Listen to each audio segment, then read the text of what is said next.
दोस्तों, आप सभी का स्वागत है एक बार फिर से आपके अपने YouTube चैनल यूनिक ज्ञान में। आज हम BA fourth semester political science के मोस्ट इम्पॉर्टेंट क्वेश्चन देखेंगे। इसमें हम ऑब्जेक्टिव और सब्जेक्टिव दोनों पेपर्स की तैयारी करेंगे। अगर आप चैनल पर नए हैं तो चैनल सब्सक्राइब कर लीजिए, जिससे आने वाली वीडियोज़ आपको प्राप्त होती रहें। और हमने सभी सब्जेक्ट्स के लगभग आपके सिलेबस यहाँ पर क्लियर करवा दिए हैं, अच्छे से सब चैप्टर हमने पढ़ा दिया है। अगर आपने नहीं देखा और पढ़ना चाहते हैं तो वहाँ चैनल पर विजिट कीजिए, हर एक सब्जेक्ट की आपको वहाँ पर प्लेलिस्ट मिल जाएगी। तो चलिए देखते हैं हमारा पहला प्रश्न क्या है। पहला प्रश्न हमारा है, रिपब्लिक किसकी रचना है। ये तो हमारा जो पहला प्रश्न है मोस्ट इम्पॉर्टेंट है, क्योंकि अभी तक जिन यूनिवर्सिटीज़ में एग्ज़ाम हो चुका है ये रिपब्लिक के बारे में पूछता है, या रिपब्लिक किसकी रचना है, या रिपब्लिक में प्लेटो ने किन चीज़ों के बारे में डिस्कशन किया हुआ है, इसके बारे में ज़रूर पूछता है। तो रिपब्लिक जो रचना है प्लेटो की, उसके बारे में आप अच्छे से पढ़ लीजिए। आप नहीं पढ़े हैं तो हमारे चैनल पर देख लीजिए, वहाँ पर भी आपको वीडियो मिल जाएगी। अगला प्रश्न है, प्लेटो की प्रसिद्ध कृतियों के नाम लिखिए। प्लेटो की प्रसिद्ध कृतियाँ कौन कौन सी हैं। पहला क्या है, रिपब्लिक, स्टेट्समैन, क्रीटो, एपोलॉजी, प्रोटेगोरस आदि प्लेटो की प्रसिद्ध रचनाएं हैं। कौन कौन सी, रिपब्लिक, स्टेट्समैन, क्रीटो, एपोलॉजी, प्रोटेगोरस और जो एक अन्य है आपको हम बता देते हैं, लॉज उन्होंने लिखी है, बहुत अच्छी रचना है उनकी। अगला प्रश्न हमारा है, प्लेटो के न्याय की दो विशेषताएं बताइए। जो प्लेटो ने न्याय संबंधी अपना विचार रखा हुआ है वह एक दार्शनिक हैं, तो उन्होंने जो बताया है न्याय के बारे में, तो उनकी न्याय की दो विशेषताएं क्या हैं हमको बताना है। पहली विशेषता क्या है, न्याय जो है उन्होंने कहा कि आत्मा का गुण है। न्याय का संबंध मनुष्य की आत्मा से है तथा उसे बाह्य जगत के संदर्भ से नहीं समझा जा सकता, यह आत्मा का गुण है। ऐसा किसने कहा है, प्लेटो का न्याय। यह एक पहली विशेषता है। और उन्होंने यह भी कहा है कि राज्य की आंतरिक भावना है। न्याय जो है वह राज्य की आंतरिक भावना है। न्याय राज्य का एक गुण है, यह उसकी आंतरिक भावना है। राज्य समस्त कार्य नागरिक की भलाई के लिए करता है, वह व्यक्तियों की समस्त कमियों को दूर करने का एक माध्यम है। क्या, न्याय। अगला प्रश्न हमारा क्या है, प्लेटो के अनुसार राज्य के निर्माण के किन तत्वों का योगदान है।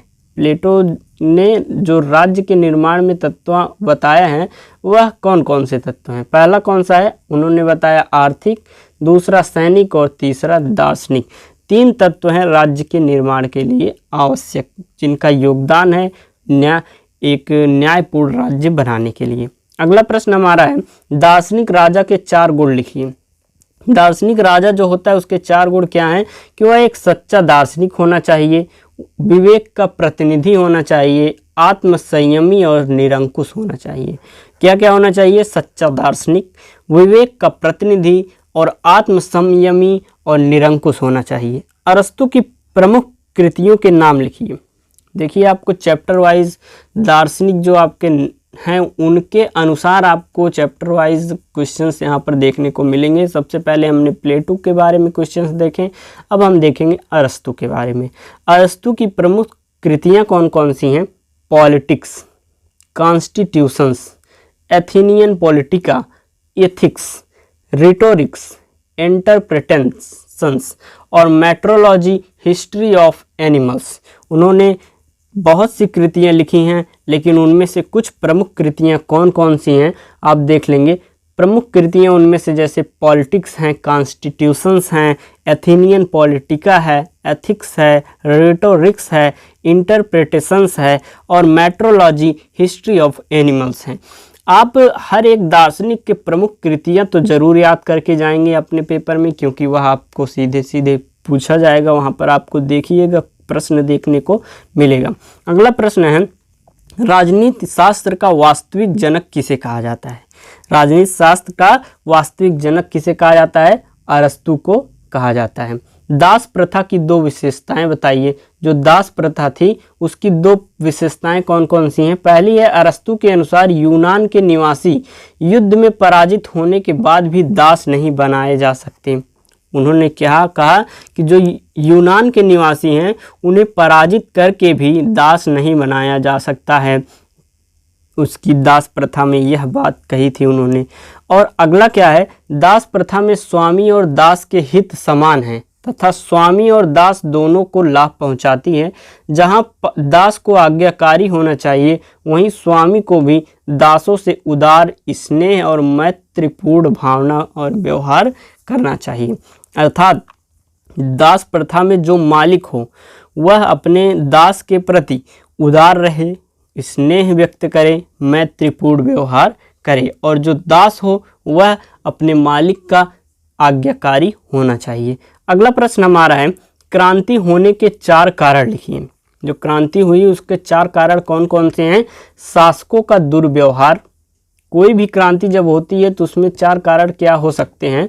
जैसे कि उसमें शासक जो होता है उसका दुर्व्यवहार, वह एक पहला कारण है। दूसरा कारण क्या है? दूसरा कारण है सम्मान तथा लाभ की आशा।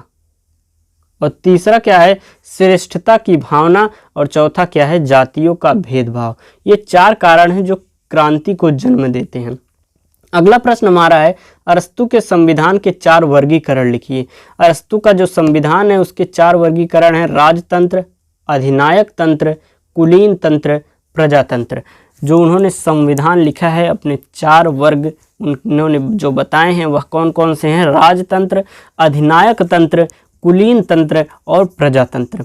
सिसरो का जन्म कब और कहाँ हुआ था? सिसरो का जन्म 106 ईसा पूर्व में रोम के मध्यम श्रेणी परिवार में हुआ था। सिसरो का निधन कब हुआ था? सिसरो का निधन 43 ईसा पूर्व में अभियोग लगाकर प्राणदंड दिया गया था। हमने प्लेटो के बारे में मोस्ट इंपॉर्टेंट क्वेश्चंस देखे, अरस्तु के बारे में। अब आगे हम देखेंगे सिसरो के बारे में। सिसरो का जन्म 106 ईसा पूर्व में रोम के मध्यम श्रेणी परिवार में हुआ था और उनकी जो मृत्यु हुई थी 43 ईसा पूर्व में हुई थी। प्राणदंड दिया गया था उन्हें। सिसरो की रचनाएं की बात अगर हम करें तो उनकी रचनाएं हैं डी रिपब्लिका। क्या है? डी रिपब्लिका, डी लिगिबस और डी ऑफिसिस। उनकी प्रमुख रचनाएं ये हैं, De Republica, De Legibus, De Officiis. ये किसकी रचनाएं हैं? सिसरो की रचनाएं हैं। अगला प्रश्न हमारा है, सिसरो के अनुसार राज्य की उत्पत्ति किस प्रकार हुई? सिसरो ने राज्य की उत्पत्ति को किस प्रकार से बताया है कि राज्य की उत्पत्ति किस प्रकार हुई? तो उन्होंने कहा कि अरस्तु की भांति उन्होंने सिसरो राज्य को प्राकृतिक मानता है। अरस्तु भी राज्य को प्राकृतिक मानते हैं और सिसरो भी राज्य को प्राकृतिक मानता है। ऐसा बहुत सी बुक्स में लिखा गया है, लेकिन वास्तविकता क्या है हम आपको बताएंगे कि अरस्तु जो है और सिसरो जो है दोनों प्राकृतिक नहीं मानते हैं। किसको? राज्य की उत्पत्ति को, राज्य को। वह इसे निर्मित तथा शासित वर्ग की सहमति पर आधारित मानते हैं। इसमें क्या है कि उनके विचार यह हैं, जो राज्य होता है वह शासकों द्वारा अपने जो दास होते हैं या वहाँ की जो जनता होती है उनको मिलाकर बनाते हैं, निर्मित करते हैं, और जो शासित वर्ग होता है उस पर शासन करता है, और जो अन्य लोग होते हैं उनके शासन के अंदर रहकर, अधीन रहकर कार्य करते हैं या अपना जीवन यापन करते हैं। अगला प्रश्न क्या है, कानून के संबंध में सिसरो के क्या विचार हैं? कानून के संबंध में सिसरो के क्या विचार हैं? उनका यह विचार है कि वह शाश्वत एवं अपरिवर्तनीय प्राकृतिक कानून में विश्वास रखता है। जो सिसरो हैं वह किस प्रकार के कानून में विश्वास रखते हैं? वह शाश्वत एवं अपरिवर्तनीय प्राकृतिक कानून में विश्वास रखता है। वह प्राकृतिक कानून ईश्वरीय वस्तु है। कहता है जो कानून है, प्राकृतिक कानून है, वह एक ईश्वरीय वस्तु है। वह सार्वभौमिक, सार्वदेशी एवं सार्वकालिक है। जो कानून है जो प्राकृतिक ने बनाया हुआ है वह सार्वभौमिक है, सार्वदेशी है और सर्वकालीन है।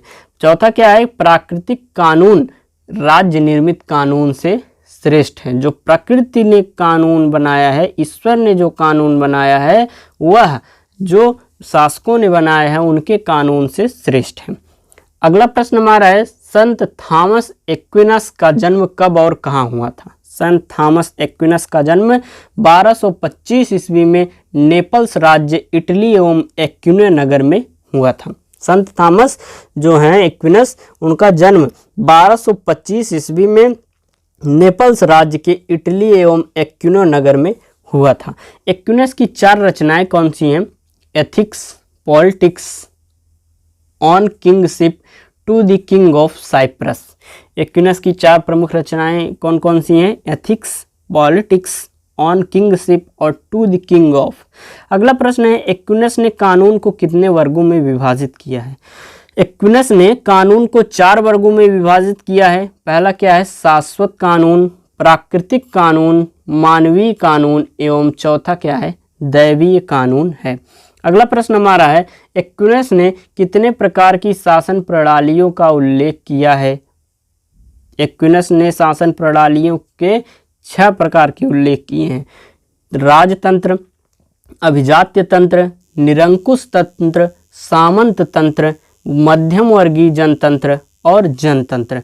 6 प्रकार की शासन प्रणालियों का उल्लेख एक्विनस ने किया हुआ है। राजतंत्र, अभिजात्य तंत्र, निरंकुश तंत्र, सामंत तंत्र एवं मध्यवर्गीय जनतंत्र और छठा क्या है? जनतंत्र। अगला प्रश्न क्या है? पॉलिटिक्स किसकी रचना है? पॉलिटिक्स एक्विनस की रचना है। अगला प्रश्न हमारा है, मध्ययुगीन राजनीतिक चिंतन का मुख्य विषय क्या था? मध्य युग के राजनीतिक चिंतन का प्रमुख विषय चर्च और राज्य के बीच चलने वाला सत्ता संघर्ष था।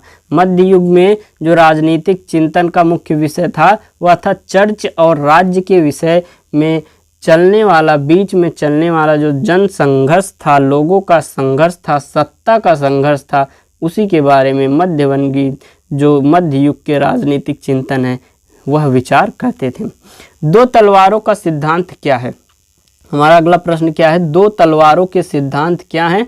2 तलवारों के सिद्धांत के अनुसार यह माना जाता है कि परमात्मा ने इस पृथ्वी के शासन संचालन के लिए 2 तरह की सत्ताओं का निर्माण किया है। पहला कौन सा? लौकिक और दूसरा कौन सा? पारलौकिक सत्ता है।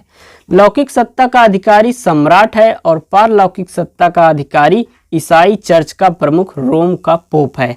2 तलवारों का सिद्धांत में यह बताया गया है कि शासन को संचालन करने के लिए परमात्मा ने पृथ्वी पर 2 प्रकार की सत्ताओं का निर्माण किया है। पहला कौन सा? लौकिक, जो कि एक सम्राट जो होता है वह सत्ता का अधिकारी होता है, लेकिन जो पारलौकिक सत्ता होती है उसका अधिकारी जो ईसाई चर्च जो होते हैं उनके जो रोम का पोप होता है, जो फादर, जिसमें मेन जो पंडित जैसे हमारे होते हैं वैसे चर्च में पोप होता है, तो वह जो होते हैं वह पारलौकिक सत्ता के अधिकारी होते हैं। यही था हमारा 2 तलवारों का सिद्धांत। अगला प्रश्न क्या है? चर्च राज्य सत्ता के संघर्ष को हम कितने भागों में विभाजित कर सकते हैं? चर्च राज्य सत्ता के संघर्ष को हम 2 भागों में विभाजित कर सकते हैं। प्रथम भाग है चर्च की सर्वोच्चता का काल, द्वितीय भाग है राज्य की सर्वोच्चता का काल।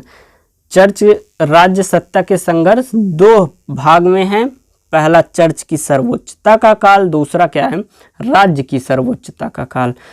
पोप ग्रेगोरी के बाद पोप की गद्दी पर कौन बैठा? पोप ग्रेगोरी के बाद सप्तम की मृत्यु, पोप ग्रेगोरी सप्तम उनका पूरा नाम था, उनकी जब मृत्यु हो जाती है उसके 100 वर्ष बाद इनोसेंट तृतीय पोप की गद्दी पर बैठा। कौन बैठा? इनोसेंट तृतीय पोप की गद्दी पर बैठा।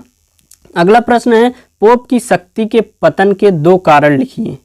चर्च में व्याप्त नैतिक भ्रष्टाचार जिससे वह जनसाधारण की आंखों में बहुत गिर गया था, यह पहला कारण है।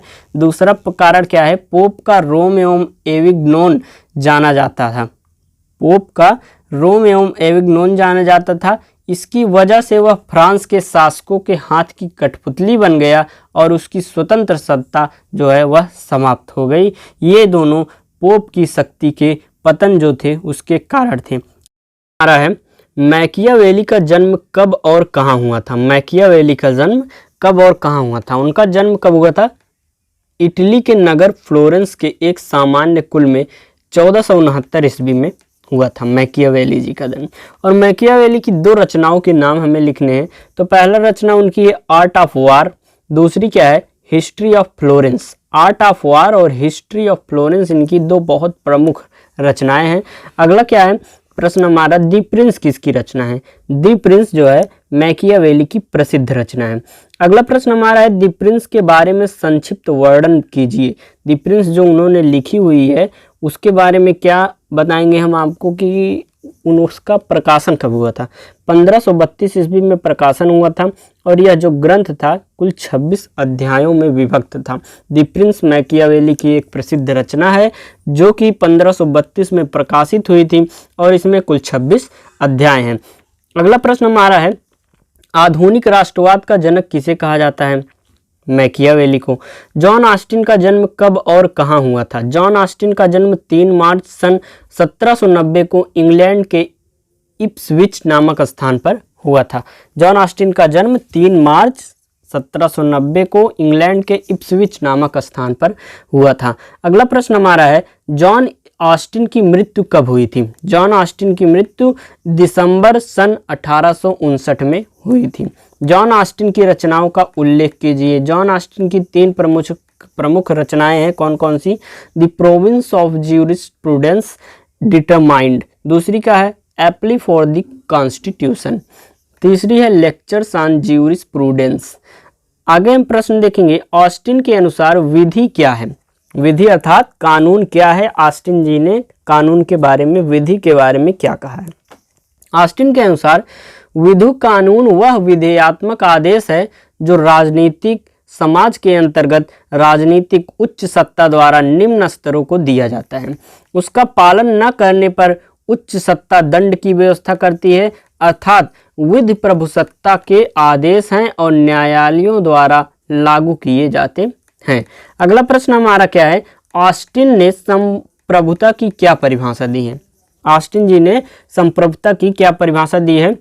ऑस्टिन के अनुसार यदि कोई निश्चित मानव श्रेष्ठ जो स्वयं किसी समान श्रेष्ठ व्यक्ति के आदेश का पालन करने का अभ्यस्त न हो और समाज के एक बड़े भाग के अस्थायी रूप से अपने आदेशों का पालन कराने में समर्थ हो, वो क्या है?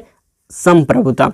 जो स्वयं किसी समान श्रेष्ठ व्यक्ति के आदेश का पालन करने का अभ्यस्त न हो और समाज के एक बड़े भाग के अस्थायी रूप से अपने आदेशों का पालन कराने में समर्थ हो, वही संप्रभुता कहलाती है। अगला प्रश्न हमारा है, जीन बोदा कौन था? जीन बोदा फ्रांसीसी दार्शनिक था जिसका जन्म फ्रांस के ही आंजा नामक स्थान पर 1530 ईस्वी में हुआ था। जीन बोदा कहाँ का था? फ्रांस का था और जिनका जन्म कहाँ पर हुआ था? आंजा नामक स्थान पर 1530 में हुआ था। बोधा की 4 कृतियां कौन कौन सी हैं? रिस्पॉन्स, डेमोनोमेनी, हेप्टाप्लोमर्स और यूनिवर्से नेचर थिएटरम। 4 रचनाएं हैं, प्रमुख रचनाएं हैं बोधा की। Response, Demonomanie, Heptaplomeres, Universae Naturae Theatrum. अगला प्रश्न हमारा क्या है, बोधा ने सरकार के कितने भेद बताए हैं? बोधा ने सरकार के कुल 3 भेद बताए हैं, राजतंत्र, कुलीन तंत्र और लोकतंत्र। सरकार के भेद 3 बताएं, कौन कौन से? राजतंत्र, कुलीन तंत्र और लोकतंत्र। बोधा ने क्रांति के क्या कारण बताए हैं? बोधा ने क्रांति के अनेक कारण बताए हैं, जैसे कि दैवीय कारण, प्राकृतिक कारण एवं मानवीय कारण आदि। अगला प्रश्न हमारा क्या है, बोधा के अनुसार संप्रभुता की 4 विशेषताएं बताएं। संप्रभुता जो होती है वो सर्वोच्च होती है, अविभाज्य होती है, जनता में निहित होती है और कानून से अमर्यादित होती है। ये 4 विशेषताएं हैं संप्रभुता की, जिसको बोधा जी ने बताया हुआ है। अगला प्रश्न हमारा है, थॉमस हॉब्स का जन्म कब और कहाँ हुआ था? थॉमस हॉब्स का जन्म 1588 ईस्वी में मेम्सबरी के पास वेस्टपोर्ट में हुआ था। थॉमस हॉब्स की मृत्यु कब हुई थी? थॉमस हॉब्स की मृत्यु 91 वर्ष की आयु में 1679 ईस्वी में हुई थी। जन्म 1588 में हुई थी और मृत्यु 1679 ईस्वी में हुई थी। हॉब्स की किन्हीं 2 रचनाओं के नाम लिखिए। क्या है? लेवियाथन, एलिमेंट्स ऑफ लॉ और लेवियाथन, जो हॉब्स की 2 प्रमुख रचनाएं हैं। अगला प्रश्न हमारा क्या है, थॉमस हॉब्स द्वारा रचित ग्रंथ लेवियाथन कितने भागों में विभाजित है? वह 4 भागों में विभाजित है। अगला प्रश्न हमारा क्या है, हॉब्स के समझौते की 4 विशेषताएं बताइए। सामाजिक समझौता, संप्रभु की स्थापना, सार्वभौम, सुरक्षा का भार। जॉन लॉक का जन्म कब और कहाँ हुआ था? जॉन लॉक का जन्म 1632 ईस्वी में ब्रिटेन में रिगटन नामक स्थान पर हुआ था। जॉन लॉक का निधन कब हुआ था? जॉन लॉक का निधन 1704 ईस्वी में 72 वर्ष की अवस्था में हुआ था। जॉन लॉक का निधन कब हुआ था? 1704 ईस्वी में 72 वर्ष की आयु में हुआ था। अगला प्रश्न क्या है? जॉन लॉक ने कितने ग्रंथों की रचना की है? 30 ग्रंथों की। जॉन लॉक की 4 रचनाओं के नाम: letter on toleration, two treatise on government. तीसरा क्या है? Essay concerning human understanding. चौथा क्या है? Third letter on toleration. Letter on toleration भी इन्होंने लिखा है और थर्ड लेटर ऑन टॉलरेशन भी जॉन लॉक ने लिखा है। एस्से कंसर्निंग ह्यूमन अंडरस्टैंडिंग भी लॉक की रचना है। अगला हमारा प्रश्न क्या है? जॉन के अनुसार सरकार के कार्य लिखिए। जॉन लॉक के अनुसार जो है वह सरकार का कार्य क्या होता है? पहला क्या है? व्यवस्थापन संबंधी कार्य। दूसरा क्या है? कार्यपालिका संबंधी कार्य। तीसरा है न्यायिक कार्य। अगला प्रश्न हमारा है, रूसो की 4 रचनाओं के नाम लिखिए। Social contract, the Emile, confessions, economic politique. ये रचनाएं किसकी है? जॉन लॉक की। मनुष्य जो है वह स्वतंत्र पैदा हुआ है लेकिन वह सर्वत्र बेड़ियों में जकड़ा हुआ है, यह कथन किसका है? रूसो जी का है। रूसो के सामाजिक समझौते की 2 विशेषताएं बताइए। सब व्यक्ति अपने अधिकार सामान्य इच्छा को समर्पित करते हैं, पहली विशेषता किसकी? सामाजिक समझौते की। दूसरा है प्रत्येक मनुष्य अपने पूर्ण अधिकारों का समर्पण कर देता है। क्या सामाजिक समझौते की 2 विशेषताएं हैं। सामान्य इच्छा का सिद्धांत किसकी देन है? रूसो की देन है। रूसो के अनुसार इच्छा के प्रकार लिखिए। यथार्थ इच्छा और आदर्श इच्छा, 2 प्रकार की इच्छाएं हैं रूसो के अनुसार। अगला और आज का हमारा अंतिम प्रश्न है, बेंथम का जन्म कब और कहाँ हुआ था? बेंथम का जन्म 1748 ईस्वी में लंदन के एक संपन्न वकील घराने में हुआ था। आज हमने लगभग 7 से 8 हमारे दार्शनिक जो हैं फिलोसफर, उनके बारे में महत्वपूर्ण प्रश्नों को हमने देखा। आगे के जो हमारे 4-5 बचे हैं उनका एक वीडियो आपके लिए ज़रूर आएगा और अच्छे से आप पढ़ाई करते रहें क्योंकि पेपर आपका बहुत नज़दीक है। जल्दी से इन क्वेश्चंस को तैयार कर लें क्योंकि ये क्वेश्चंस आपको बहुत महत्वपूर्ण है। और एक मॉडल पेपर की सीरीज मतलब एक वीडियो ही आएगी जिसमें आपको चुनकर क्वेश्चंस दिए जाएंगे जो अभी तक यूनिवर्सिटीज़ में हुए हैं, उनमें से मोस्ट इम्पॉर्टेंट मतलब जो बार बार पूछे जा रहे हैं उन प्रश्नों की एक वीडियो आपके लिए लाई जाएगी। प्रश्न आपको बस बताए जाएंगे, आप वो तैयार कर लेंगे, समझ लीजिए बहुत अच्छा पेपर आपका जाने वाला है। धन्यवाद, मिलते हैं अगले वीडियो में।